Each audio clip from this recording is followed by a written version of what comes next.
You might want to have to entertain the crew while I set this up. The Slack channel is what I was going to talk about, though.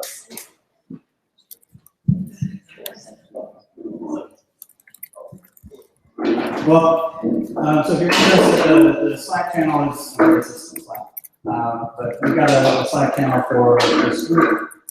So there's just a bunch of different, we're going to talk about a variety of topics, sometimes just day-to-day stuff. And so I think you need an invite to it. So feel free at the end of this just to come up and find one of us and we'll take down email so that we can send you an invite to join. What else are we going to talk about? There's a well, the library usability study. Yeah. Oh, okay. Well, we're doing this kind of thing outside of the meetup, and I don't know if you want to try and figure that out. Outside of the meetup, or the last meetup, there was World Usability Day, and that was on the 15th. And so we decided we wanted to do something for the community that wouldn't just be UX design, but actually be something in physical space. So we decided to tackle the problem of wayfinding in the Nashville library. It actually wanted to be really fun. We went to the library, and the coordinator there, Tricia, walked us through everything that the library does. And wanted to be far more sophisticated than any of us had any awareness of. I mean, they're doing projects in the open, use GitHub, they have sprints. They have a seed garden, which is not jargon. There's actually, you can get seeds from the library to make a garden. Incredible. And so we learned a whole lot, and we got a bunch of ideas what we could do for wayfinding, including some stuff with the physical web. And there's another meeting this last Friday, and we're just going to keep it rolling. So everybody's welcome to participate, get involved, see where it goes. But even still, if this finishes up, it's such a fun thing to do to get out in the world and learn and see how we can help. We're going to kind of roll into some other projects. So that's also on the Slack channel. It's just called Library Usability, I believe. And we'll get to that afterwards. I've already invited him a couple times. Yeah. Let me see if we could just create a new Hangout. All right, go ahead. There you go. I knew we should have figured this. We'd leave something behind. One other thing we've been talking about doing lately is the UX mentorship group. Is anybody here signed up for that? Okay. So sent it out a little while ago, and it's been a little bit slow on my part. Sorry about that. But what we're planning on doing is we've got kind of a wide range of people in the Nashville area in terms of people in UX, in terms of skills, what they want to learn, and what they know. And so we just want to try to connect people together in that way. So I'll resend it out on the Slack channel. We had kind of a just a form to fill out to be able to. Okay. Finish. All right. Tell you guys about that after. Great. Sam, can you hear me? I can. Can you hear me? This is such amazing technology that we're using. It's a real marvel. All right, well, and everybody can hear you, so that's great. We've already been doing some talking. Do you want to just, I'm going to hand it over to you. Okay, wonderful. Shall I just dive right into the presentation then? Oh, tell us a little bit about yourself. You've obviously got a beard. You might scare them. I don't know. About Portland. I am from Portland. I am something of a cliche representing the 503. Awesome. Well, yeah. So everybody knows who you are. So I don't know what kind of other background you need to give, but yeah, run a website called useronboard.com where I do teardowns and reviews of different popular web apps onboarding experiences, and I also wrote a book called The Elements of User Onboarding. So if you're picking up on a theme, you're probably right. User onboarding is the thing that I sort of eat, sleep, and breathe, and so that is what the presentation today is all about. Awesome. All right. Dive right in. Excellent. Okay, and so everyone can see the slide that I'm sharing here?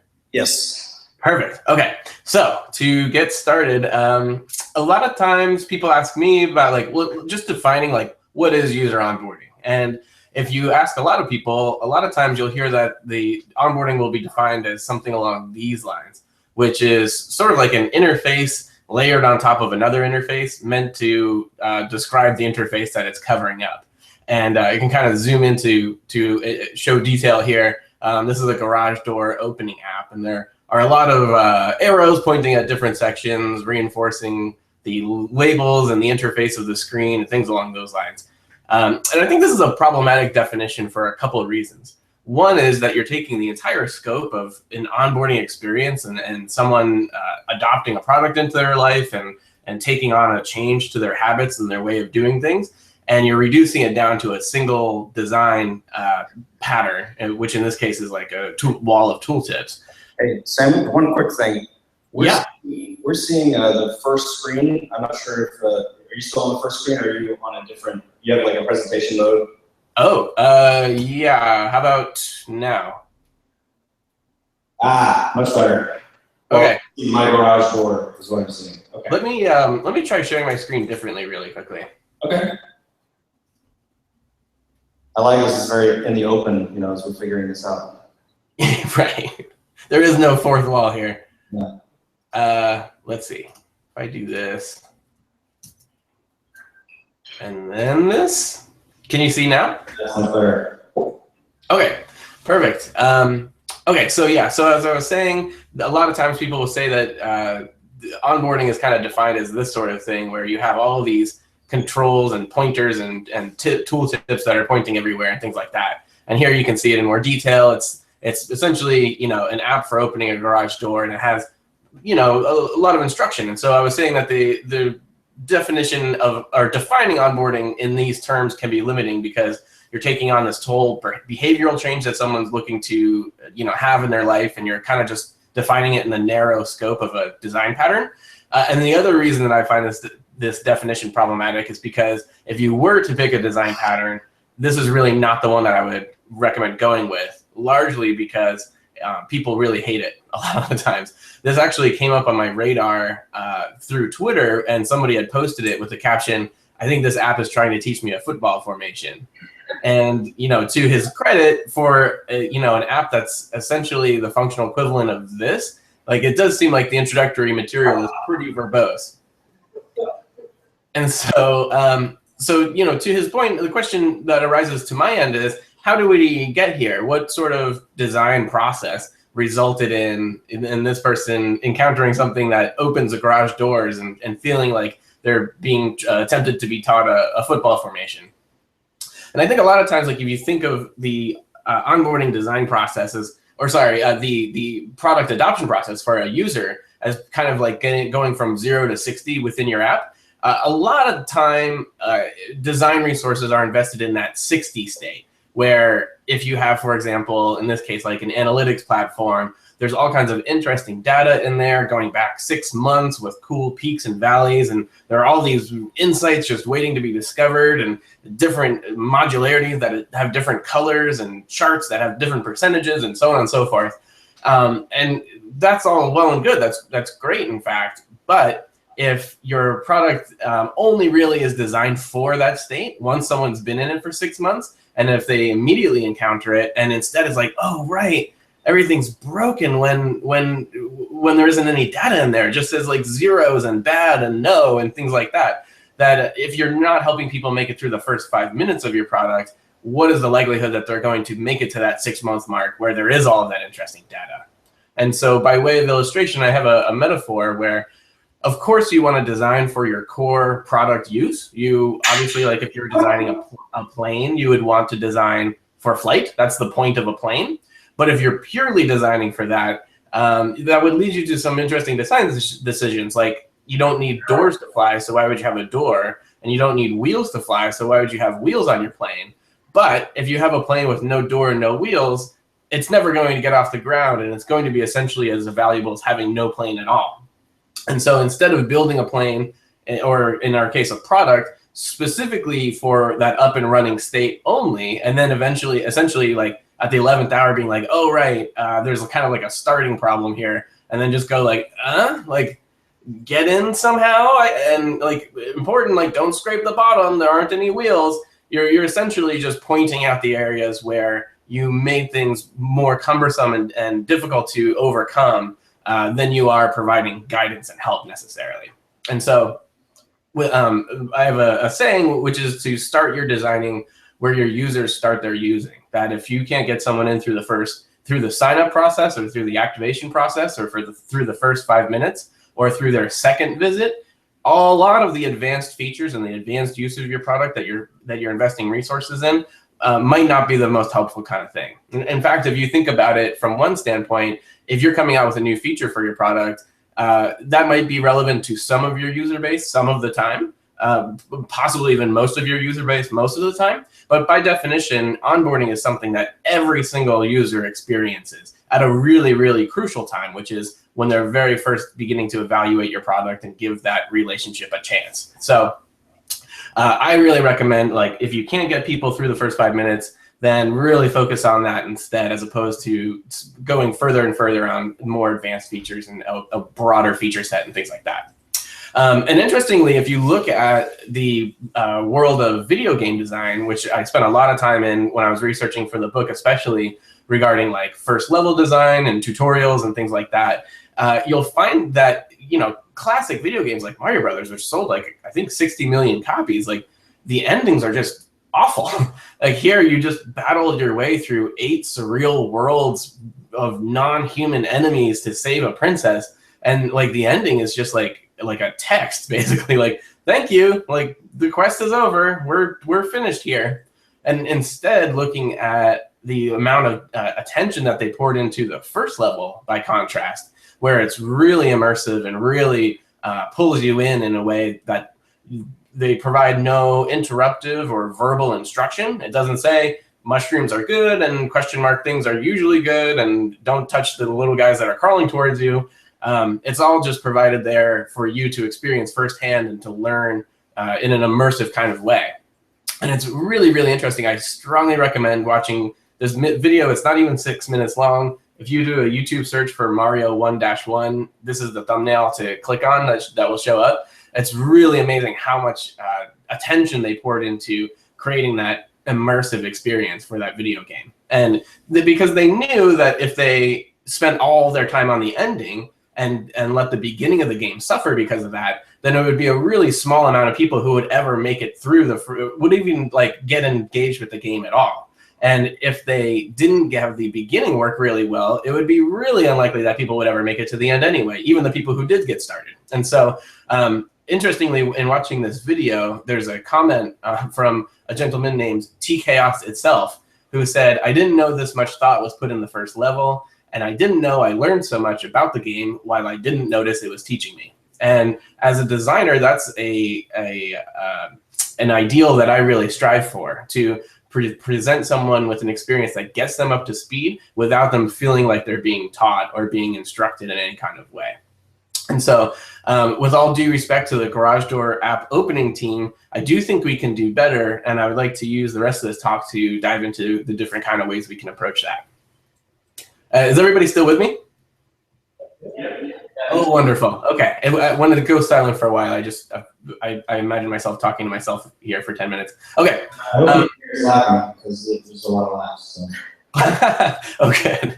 Okay, so with the Garage Door app opening team, if you are philosophically really just dead set on using tooltips, there are different ways to approach that. Philosophically speaking, I'm not really a huge proponent of them in a vacuum, but I think we can kind of compare and contrast two different approaches here and pick up on some nuance. So in the case of this product, the tooltips are being presented all at once. So it's kind of giving someone like a memory quiz that you have to read all of these different sections and commit them to memory, so that when they become relevant in the future, if they become relevant in the future, you'll hopefully remember what the temporary instructions were way back when you started and you were just trying to figure out what the product did.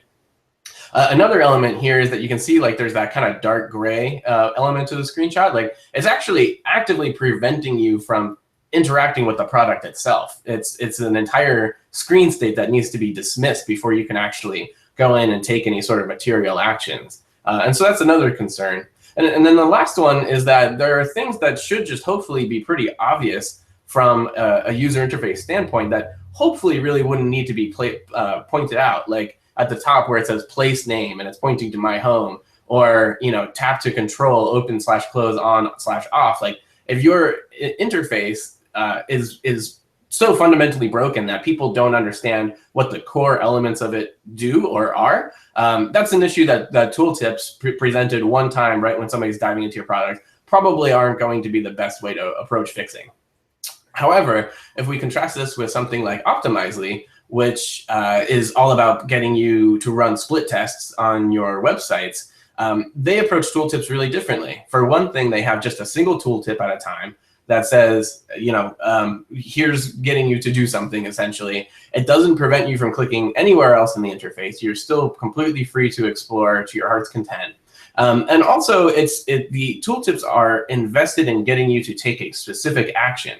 And in this case, it's a really important action because they actually get you through the process of creating your first experiment. And so, which is like the core thing, once again, that Optimizely does.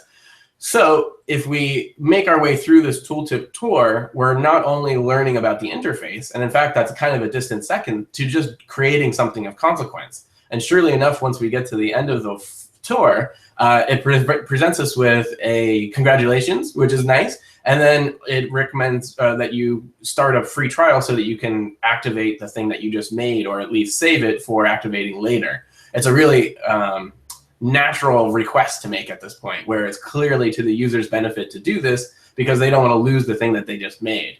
It actually plays on the psychological principle of loss aversion, which is essentially that people dislike losing things more than they like getting things. So for example, if I have my coffee mug and I drink coffee out of it every morning, and somebody else has the same model of coffee mug, but it's not my coffee mug, I wouldn't want to just switch with them arbitrarily. I have a sense of attachment to the thing that I already have, and I value that higher than something that's of objectively equal value that I don't already have. And so in having people go through that process, you're building them, you're providing value up front and then asking for the conversion to take place after the fact. Switching gears a little bit, as product designers or just user experience designers, I wish we were a little bit more loss averse about the people who are signing up for the products that we're building. If you look at a customer lifecycle framework like Dave McClure's Pirate Metrics, so called because if you take the first letter of the 5 different sections, it spells R, like what a pirate says. You can kind of look at this from a different angle, where acquisition is essentially the stage where somebody's just hearing about your product. Maybe they've heard about it a few times and they decide, all right, I'm going to go to the homepage and go sign up and check this out. And that's sort of where onboarding gets kicked off. But where it really, really becomes most useful are in the activation and retention stages. Now, I would like to dive into those briefly, if nothing else, just to kind of cover the ground there and put the design processes that I'm talking about in sort of more of a business context. And so if we look at activation as not losing new users and retention as not losing active users, basically the people that you just activated, where you're moving people along in this progressive kind of way as far as your relationship with them are concerned. Introduce a new vocabulary term, which is churn. And if you're not already familiar with churn, you might be like, I don't know, it's in red. That's probably not good. Maybe it's good. Maybe it's cool, like this kind of cool, but it's not. It's not cool at all. Churn sucks. Churn is whenever you're losing things. So if you get a particular percentage of people activated, the amount of people who you lose through attrition through that stage would be what you're churning. Oh, sorry. Did somebody say something? Oh, no, no, just laughs. That's all. Oh, great. Okay. And then in the case of retention, once you have activated someone, the percentage of people who make it through that step, you're going to want to hang on to as many of those as you can. And whoever you're not, that would be return for your retention as well. And so if we dive into retention first, in a little bit more detail, you can look at retention as starting, as soon as somebody transitions out of having been activated. And that transitioning from activation point is what I call the point of conversion. And if you charge for your product, it should be pretty straightforward. It's whenever somebody starts paying you, essentially. So moving from trial to paid, or from free to paid, or whatever that might be. If you don't charge for your product, it can get a little bit hazier, where there are certain engagement metrics that might demonstrate that somebody's going to be a really reliable, solid user. Facebook has, if you follow 7 friends in 3 days, you're looking like you're going to be really stable. Twitter has one, like, once you get up to following 30 people, then all right, I think that you're not just going to totally bounce off. Like, this is something where you're kind of in it to win it at this point. And if you look at like the churn numbers that people are typically, the kind of comfort threshold here is essentially not retaining 95% of them month over month, or churning only 5% month over month. If you even kind of approach 5%, that's probably a really leaky bucket, and you're probably investing a lot of your materials, like marketing and so forth, further upstream pretty inefficiently, because you're still losing a lot of people out on the other end. However, if we take a step back earlier in the funnel and look at activation, that ends in conversion, because that's when people switch out from activation to retention, and that starts at sign up, or essentially post acquisition of the customer or user. And the churn percentages that people are comfortable with there are really different. It can really vary. I've seen it as high as 40 or 50%, or as low as 2%. But the people who are making it out of the activation stage, in a vacuum, if I didn't know what your numbers look like at all, I would guess that it would be somewhere in the 15% range. Either, again, going from trial to paid, or just becoming like a fully up and running account, if it's free or whatever that might be. And so it's interesting, or going back to like spending your marketing money efficiently and your design resources efficiently, if you think about how unlikely it is that someone would ever start using your product to begin with, they have to hear about it, they have to have a problem that your product solves in some way, they have to be sufficiently unhappy with the way they're currently doing things that they would bother trying to switch things up at all, the timing has to be right, so on and so forth. It's really unlikely that someone would ever start using your product to begin with. And if you can get them to sign up, then it's really incumbent upon you to make sure that that person sees it through, and that they become the successful person that they thought they would be in signing up for your product to begin with. And you look at all of that unlikelihood and all of the energy and financial resources that are poured into getting people to sign up for products. And what I've seen, and again, this can vary, but it doesn't seem to vary too much. A lot of the companies that I work with, if you just ask a question of what percentage of our signups ever log back in a second time, it's usually about 50-50. So right from the very beginning, you're defying the odds and putting all these resources towards getting people to sign up for your product, and then immediately taking about half of them off the table. And the graph gets a little bit sadder than this too, because it's a really big gulf between 95% month over month retention churn, which is, again, kind of 95% is probably pushing it as it is, contrasting that with 15% churn, or 85% churn in the activation phase.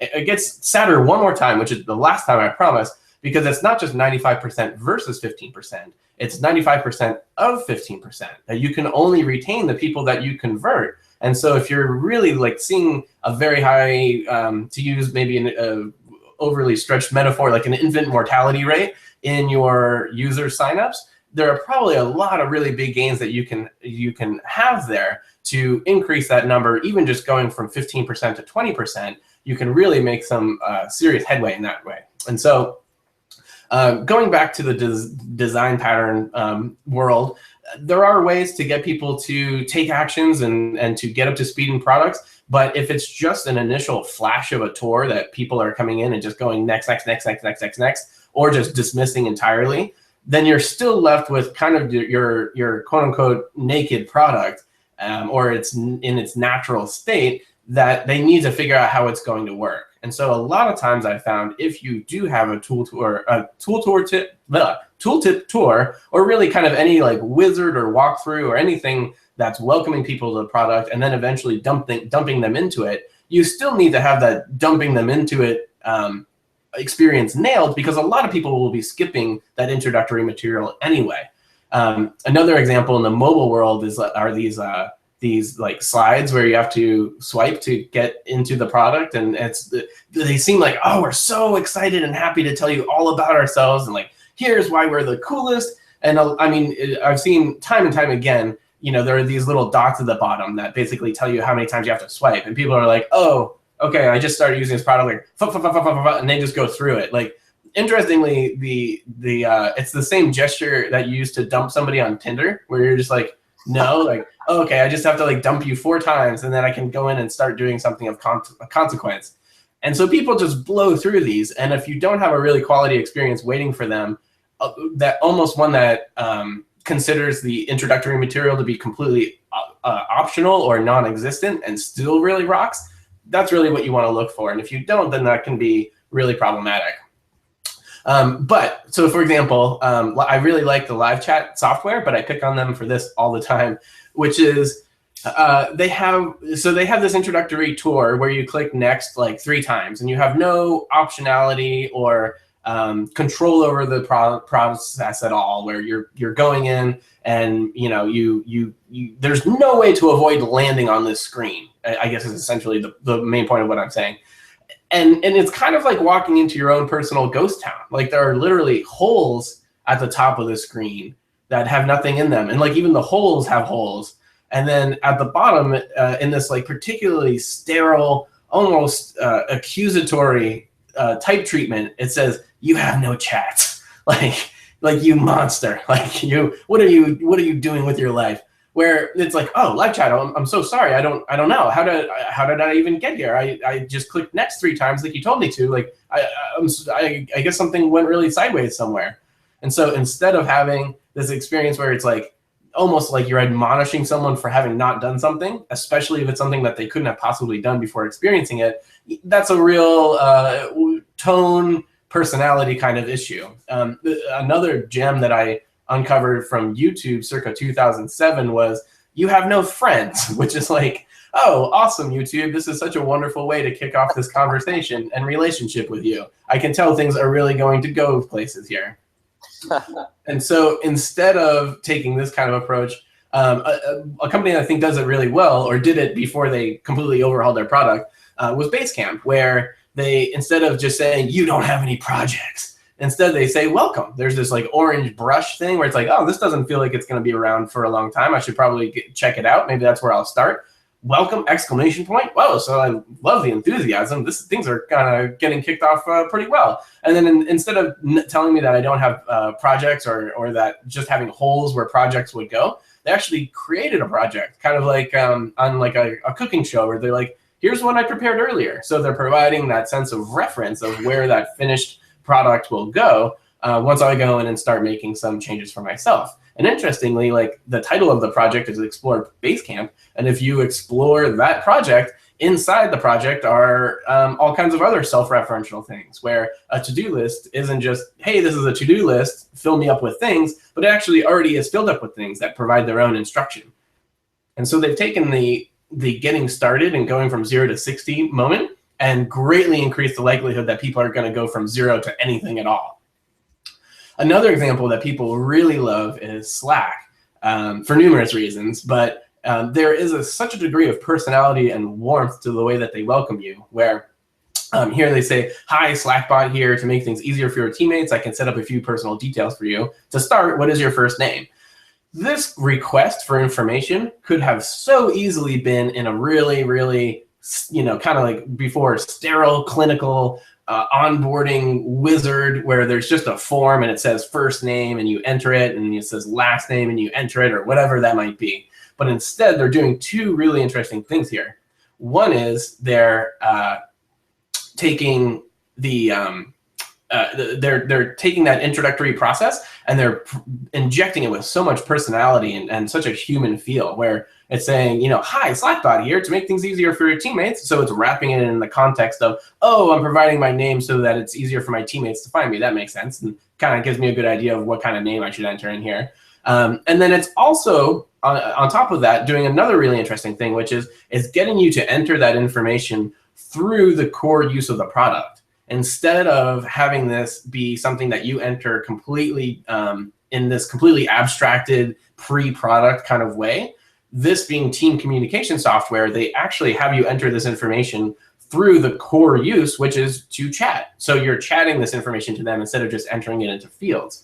And interestingly, on top of that, like the level of personality is just really, what's the term?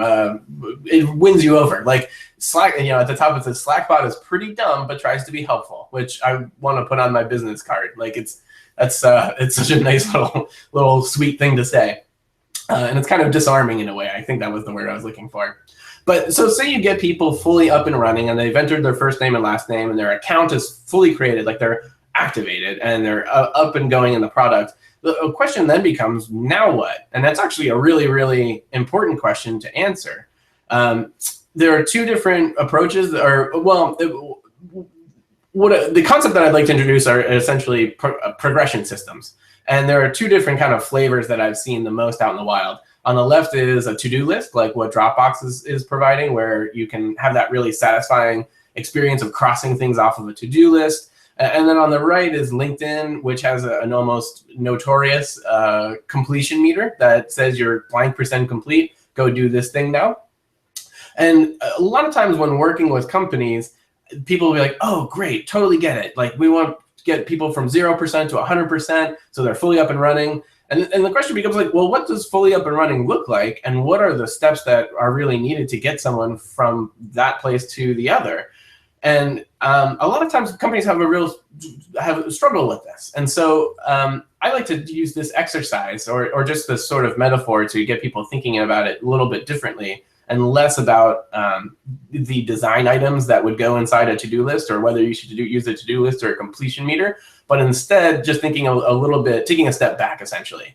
And so when you think about why someone would be using your product or what fully up and running looks like, we can come back to this kind of the sad chart and essentially say, yeah, we're probably losing a lot of people at a lot of different stages, but there are people who are making it all the way through. And there's something that's like motivating them to do that, or there's some sort of driving force that's compelling people to, sort of defy the odds and make it all the way across and be fully up and running and really get a lot of value and enjoyment out of your product. And so when you think about the driving force, like what does that really look like? And what does that look like, not just in terms of your product, but in the grander scope of their life? And so by way of illustration, there's a story, and this is a true story. I was living with my girlfriend at the time, and she had just gotten out of culinary school. And so she was making like all of these really, really awesome dinners every single night. And I was like, this is an awesome situation to have found myself in. I should try to find a way to keep this going. And so I distinctly remember I walked into the kitchen and I was like, that's it. From here on out, I want to let you know that I care about you. And Sunday nights are my dinner nights. I will be cooking instead, just to let you know how much I appreciate the cooking that you're doing. And I stated it very officially, and it was extremely successful for 2 nights, 2 Sundays, until I ran out of recipes. And then I was like, oh no, I'm gonna have to come up with something else.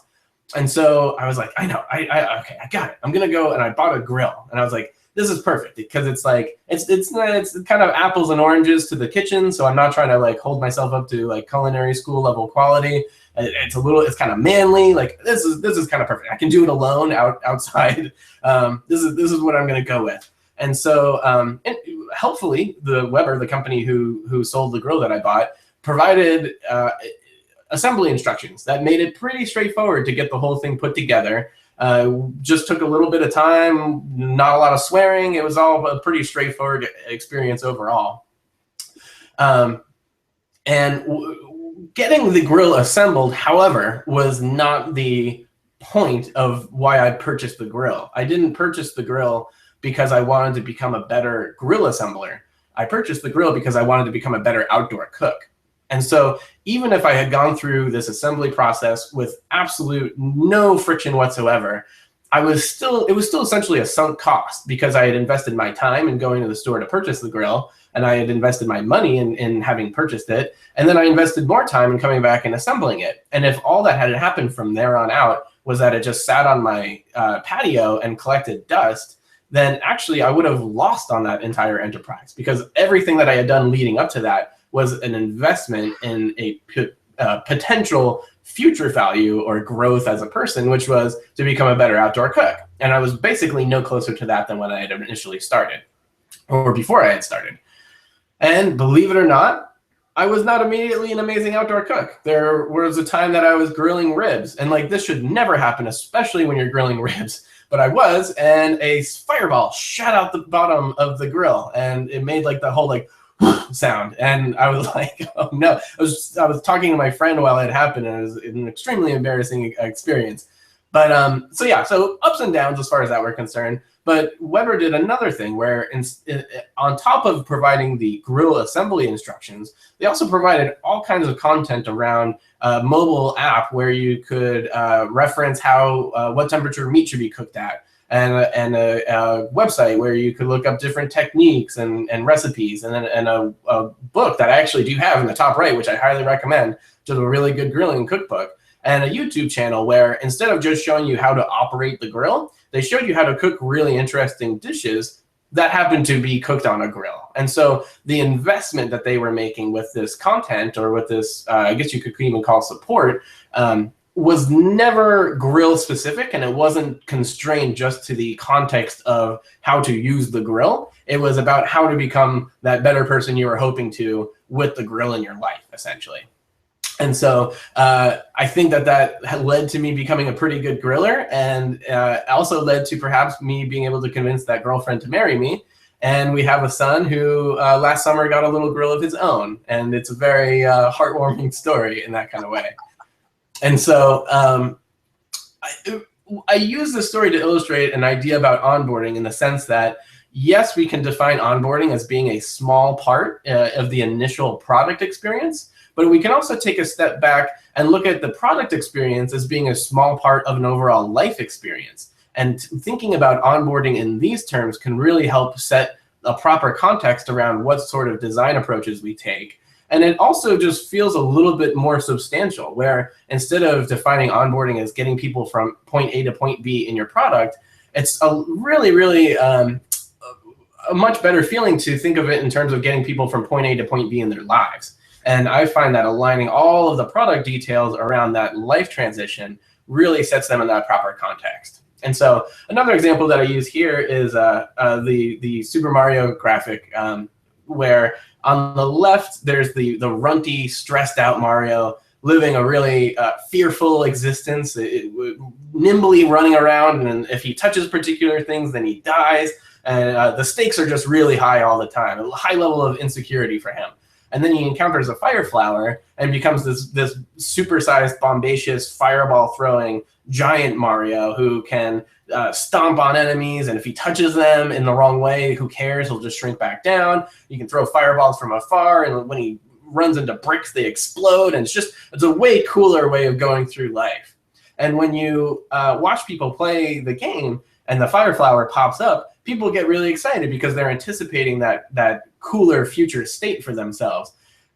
They're not getting excited, however, about anything that has to do with the fire flower itself. They're not like, oh yeah, green stem, oval blossom, that is my jam. Like, nobody cares about that. In the same way that what you're selling isn't your product, it's how that person becomes better through using your product. And for that, I have a saying that people don't buy products, they buy better versions of themselves.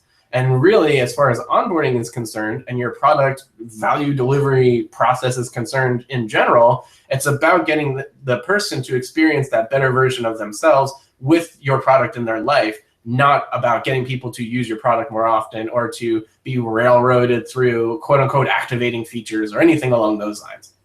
And so going back to like that question of like, what's the driving force? What are the things that we should be putting in the to-do lists to get people up to 100? You can define it in terms of along the analogy of the Mario, where it's like, okay, somebody's struggling with something. They're not totally happy with the way that they're currently doing things right now.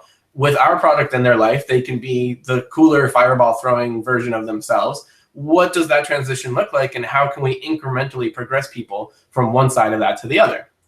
And so that's what you find here, where you're taking that larger transition from the stressed out, not doing so well version of a person to the awesome, flourishing version of them. And you're just chopping that up into smaller pieces that are demonstrating progress, so you can very clearly see which things are checked off on the to-do list or how far the completion meter has gone.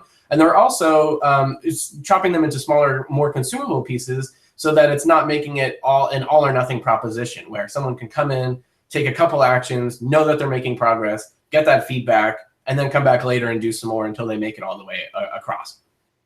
Another thing that you'll notice from just a design perspective is a lot of times whenever you see to-do lists or completion meters out in the wild, a lot of times they're started with some amount of progress right from the beginning. Again, without optionality, you probably couldn't have done anything differently to have gotten to that point, and yet there you are with some progress right off the bat. And that's playing off of a really interesting psychological study that I believe was done in the 1970s at a car wash, where they basically did like a real life split test where they had these loyalty cards where if you got 8 punches, you could get a free car wash at the end. And they gave half the people a card that had 8 punches, and they gave the other half of the people a card that needed 8 punches, but started with 2 pre-punched and had you get all the way up to 10. So in both cases, they needed the same exact amount of car washes to be able to get to their free one. But in one case, people were essentially starting at 0% progress, and the other people were starting at what appeared to be 20% progress. And interestingly enough, the 20% group cohort got to the car wash, to the free car wash, made it all the way across the card at twice the rate of the people who started at 0%, even though they had the same exact distance to go.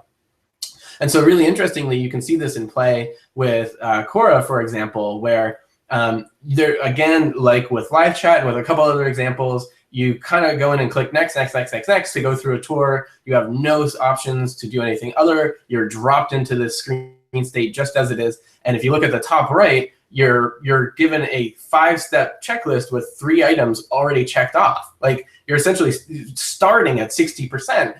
And like, wow, that's amazing, Quora. Like we've made such progress together. Like instead of presenting a 2-step checklist with 0% progress, they presented a 5-step checklist with 60% progress. Like we're closer to done than the beginning at this point. Like heck yes, I'm gonna just knock off these last 2 items because obviously this relationship is fire between you and I. Let's just wrap this up and then see where it goes. I can only imagine what amazing thing you're gonna present to me once we get to 100%. And I was actually really motivated to do the last 2 items. What I didn't anticipate, however, is that as soon as you get all 5 items checked off, it just disappears. Like there's like, Quora got what Quora needed, Quora is out. And they just completely checked out of the whole thing.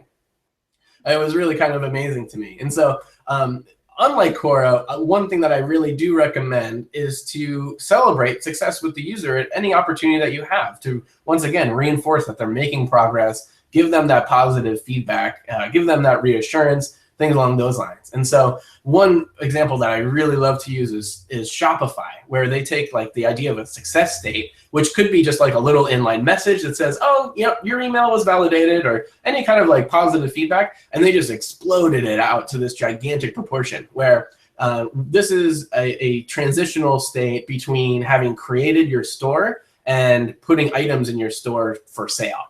And so instead of just saying store created, or even worse, your store is empty, or you have no sales, or anything like that, they spun it into this really just delightful experience where at the top it says, looks like you're ready for launch, exclamation point, like more enthusiasm, your store is ready to start selling. Oh, awesome. That's why I created a store, so I could start selling things. So that's great news. And then there's this rocket ship that's taking off with these exhaust clouds that are filling up the entire screen. And it just feels like such a momentous sort of occasion.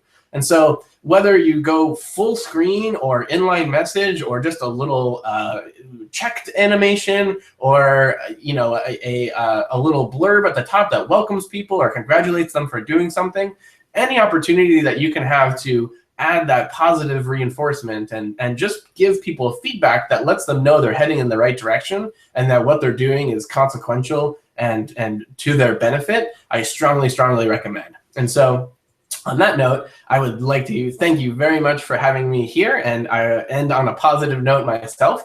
If you have any questions whatsoever, I would absolutely love to field them. And either way, once again, thank you for your time today. Awesome.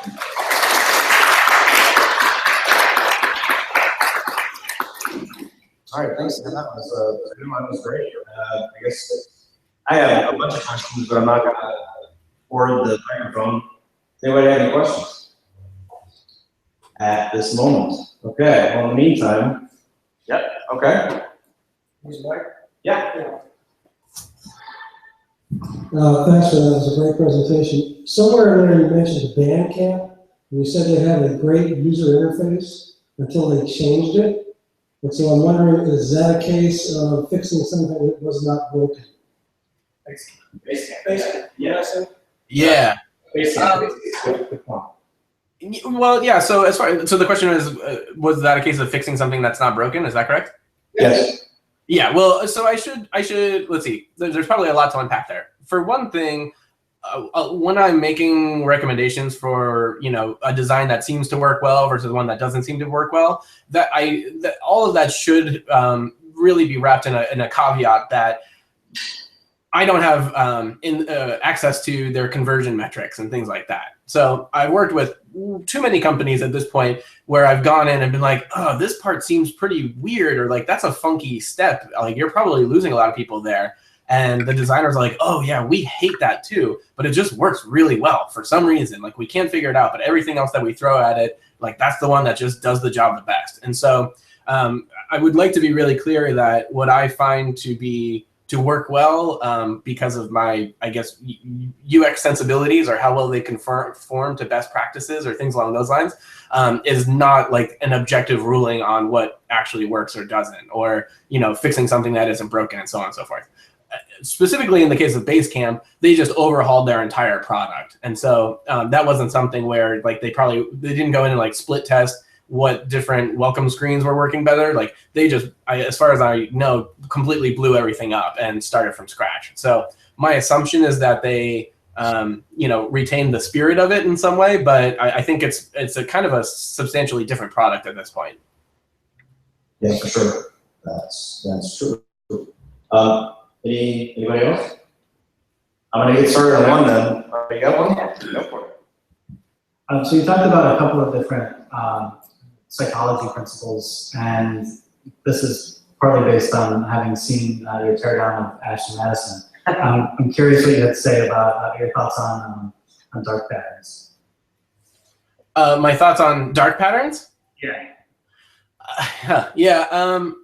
Man, I don't know. I think that dark patterns are really stemming from user experience design knowledge that can be applied well or not so well, or to people's benefit or not to their benefit. There's a book that I'm reading right now called Addiction by Design, if I'm not mistaken, which is this really, really amazing and thorough rundown on how the casino industry operates in Las Vegas, specifically through slot machines. And it looks at a lot of things that would be considered user experience, like making the seats more comfortable to sit in and not cutting off people's like blood pressure points in their legs, and making the items easier to tap, and the lights and sounds more pleasant for people to experience, and all these things that would easily be considered user experience design or quote unquote good UX in a different context. But because it's in this almost predatory, cash extraction kind of context, then those are applied. Those I consider almost sickening in some ways. When you're reading the book, it's like, oh, I can't believe these monsters are manipulating people like this. But it's really kind of the same principles that are being applied. It's just in a different context. And so looking at something like Ashley Madison, I think that you could apply a lot of the things that they were doing to a loftier context, or one that like maybe what's the term, like went along with like the Hippocratic Oath a little bit more closely. Specifically for me, my own Hippocratic Oath is to genuinely believe that it's to someone's benefit to be taking the actions that I'm guiding them towards taking. And so if I don't think that's the case, then I don't work on a project, or then that's a kind of bigger concern overall. But dark patterns, like in Ashley Madison's case, like awarding yourself a security award or things like that, like, I mean, I don't know. God bless you, I guess. I just said patterns are you can use. All right. Well, when you have some sort of UX, UI interface that misleads a person either intentionally or unintentionally. So a good example of that for me would be LinkedIn. I remember getting a prompt, I think they were sued for this for millions of dollars. But you get a prompt to say, invite your friends to LinkedIn, and you wouldn't see that it had like gone through, in my case, it had gone through Gmail, and it made a list of everybody that was in my Gmail that had an email, and just had it on different screens, but I didn't see that they were different screens. So I checked off everyone that I didn't want, and I invited one person and said, okay. And then started getting emails from friends saying, like, why did you invite my mom to your LinkedIn page? It was really embarrassing because my boss came up the next day and was like, oh, you're on LinkedIn. What are you looking for, a new job? Yeah, so very dark pattern. Anyway. Did you hear any of that, Sam?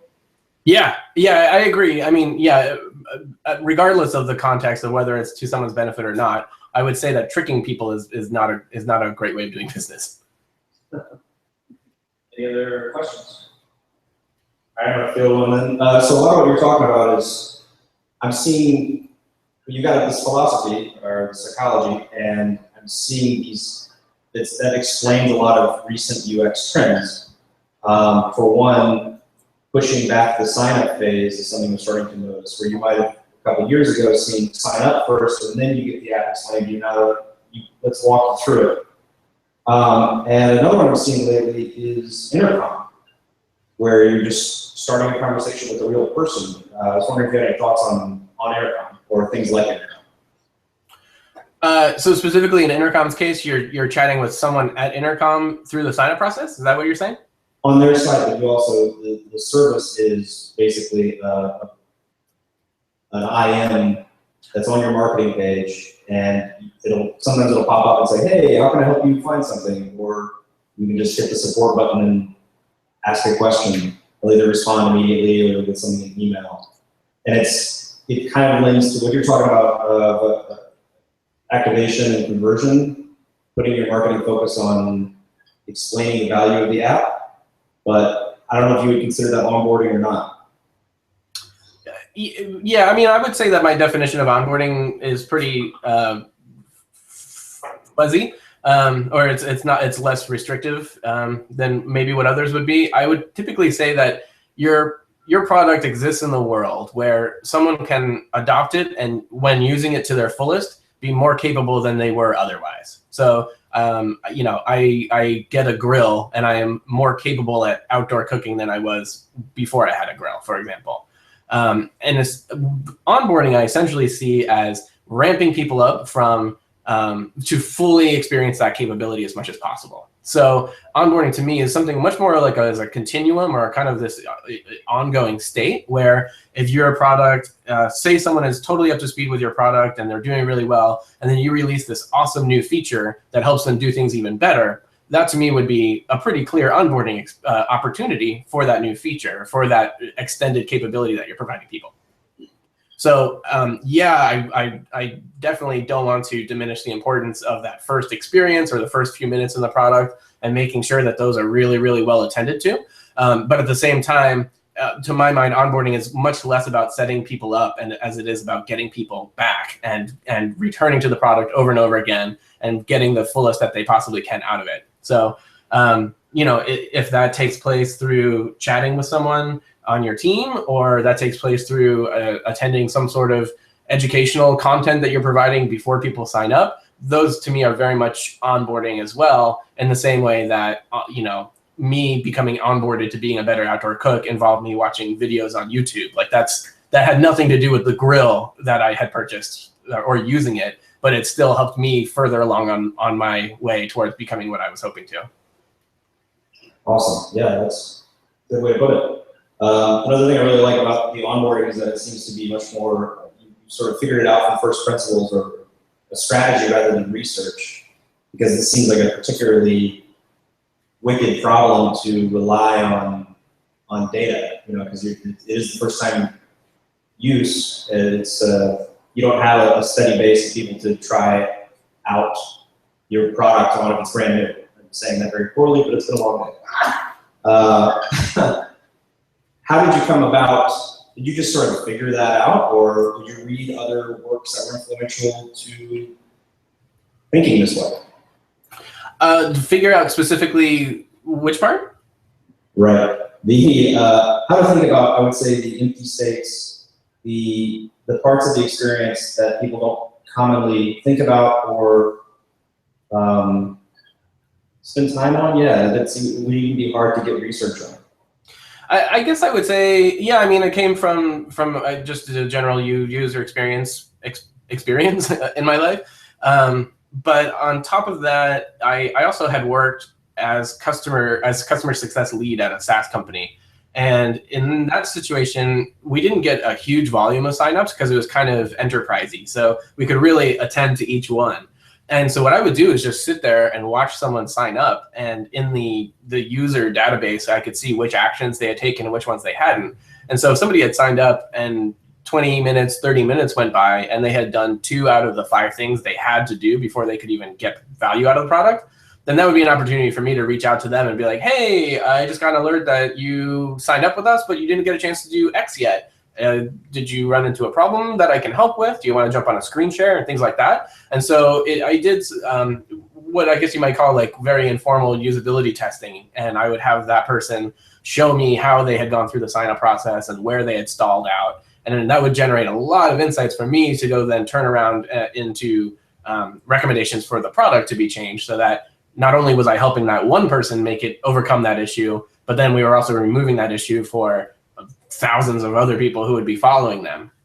And so that really, really opened my eyes to the importance of really doing a great job on hitting all the necessary details and hitting the right notes in that first experience or the first couple experiences, and then moving forward from there. So yeah, I guess in general, user experience design world, like things like empty states or things like that probably aren't super emphasized. But when you look at how valuable the attention that someone is providing with you in that moment, where they're like, all right, that's it. Today is my day. I'm signing up for Basecamp. I'm going to give this a shot. You're really not going to get that level of attention from them again, even if things go well and they become an ongoing user. Things kind of settle into autopilot pretty quickly. So to really make use of that attention that you're getting and treat it like a really precious and scarce resource that it is, to my mind, makes a lot of sense from a design standpoint. Absolutely. Well put. All right, we got any other questions? Okay. Just a second. Hi, I really enjoyed the presentation, first of all, and my question is, do you have any advice in terms of creating a good onboarding experience for more complex systems or programs so that it doesn't overwhelm the users, but also helps them to slowly progress from becoming beginners to more intermediate and advanced users? I didn't catch some of the words there, but the general sense that I got was, do I have recommendations for creating an onboarding experience that doesn't just take place all at once, or? An onboarding experience for more complex softwares or systems. So for example, like Photoshop, when you go in, Photoshop is a very powerful tool. So creating an onboarding experience for something that complex without overwhelming the user all at once, but also getting them through it so that they can eventually become power users of whatever software or program that is. Sure. Okay. Gotcha. So yeah. So like using Photoshop as an example, the complexity curve there is really a question of education, where you're kind of educating people in parallel on 2 different things. One is how to operate Photoshop, the product. So like what the different toolbars are and key commands, and when you click on this, how to make the brush size bigger and things like that. And the other educational track to really attend to is just getting people up to speed on like what photo optimization is, or like why you would want to use Photoshop to retouch things, or all these different use cases for Photoshop that are potential reasons that someone would be signing up. So yeah, you don't want to have like this overly prescriptive, limited, one-size-fits-all sort of onboarding use case for something as complex and highly varied in feature set as Photoshop. But at the same time, you do really need to lighten that educational load wherever possible. And the way that I like to approach that is to front load and back load the education as much as possible, so that when someone's diving into the product, their load has been lightened and they're not trying to learn both things at the same time. They can just focus on what's immediately most important to them. So by way of demonstrating that, if I were working on onboarding for a product as complex as Photoshop, I would be front loading the experience with public information about how to operate Photoshop and how to go from there, where retouching tips and things like that, where you're getting people up to speed and helping them do something that they're probably interested in doing, and you're gaining more information from them before they ever sign up or start using the product at all. That's a way to just build that loyalty and develop that relationship with free content that goes out ahead of time, so that you're not crunched with trying to squeeze that all into the first 5 minutes of using the product. On the other end of it, when I was talking about kind of like backloading that effort, there's also the sense that Rome wasn't built in a day. And so if you can be re-engaging people with the product, especially through something like lifecycle emails, where you can be sending out a lot more emails than most companies are sending. I think that they're kind of concerned about being seen as spammy, or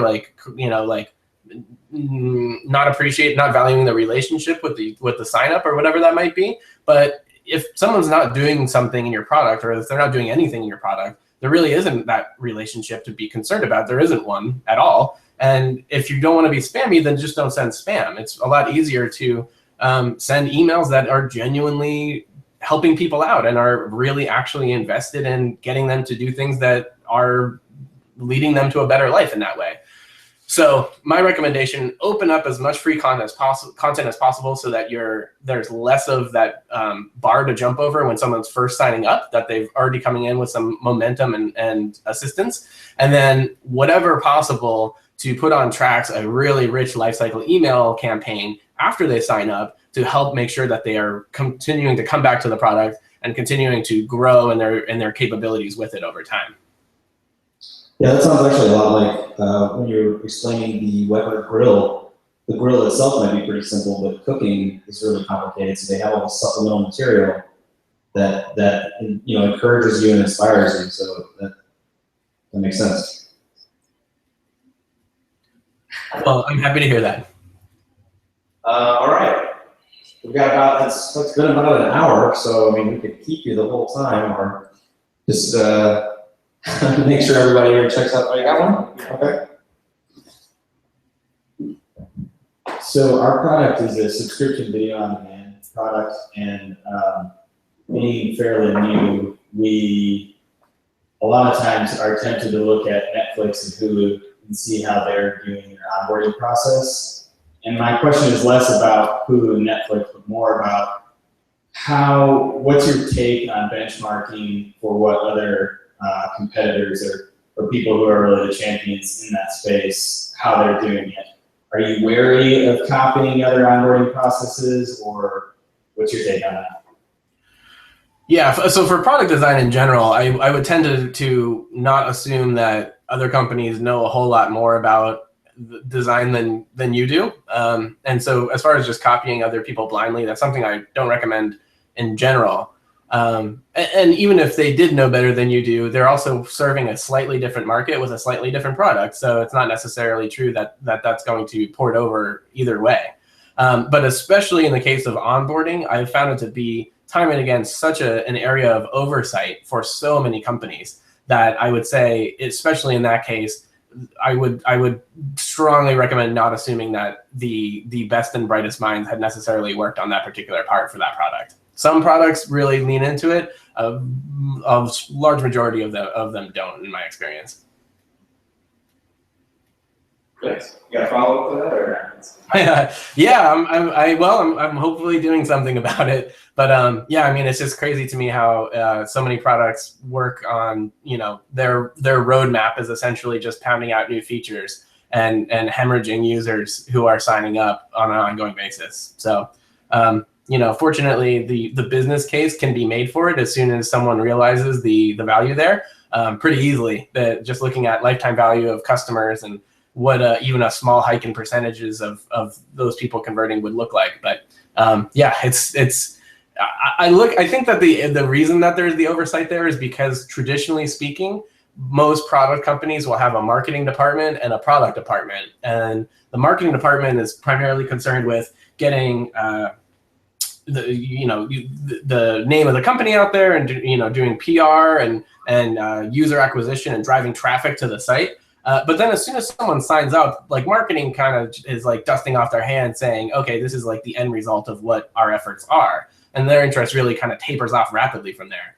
Conversely, you look at a product department's goals, and a lot of times it's designing new features or getting out things for existing users or new user, or not new users, like new user demographics to open up with, like, oh, now we offer this feature, so now we can get these people.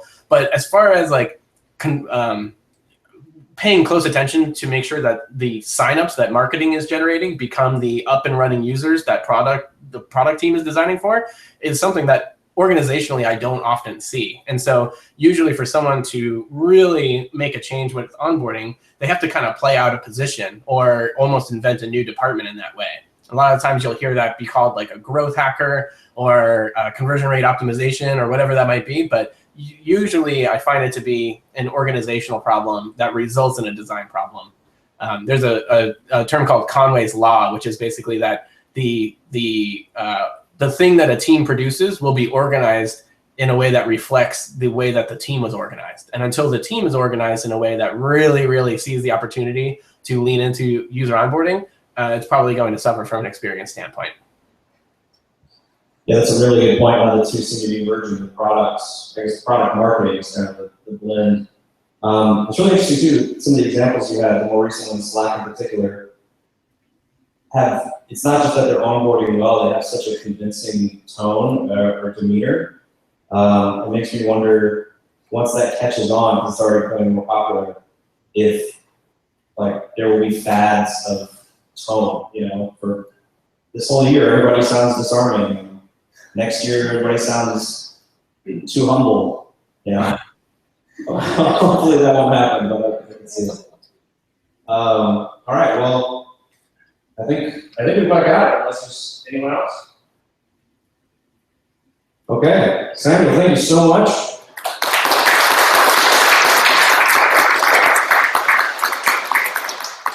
Thank you very much for having me. It was a real pleasure, and those were some awesome questions.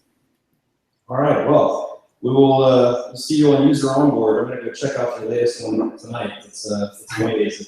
I think it's a good one. I recommend you check it out. Oh, yeah? Great. All right. Well, awesome. Thank you once again for having me. Have a great night. All right. Bye.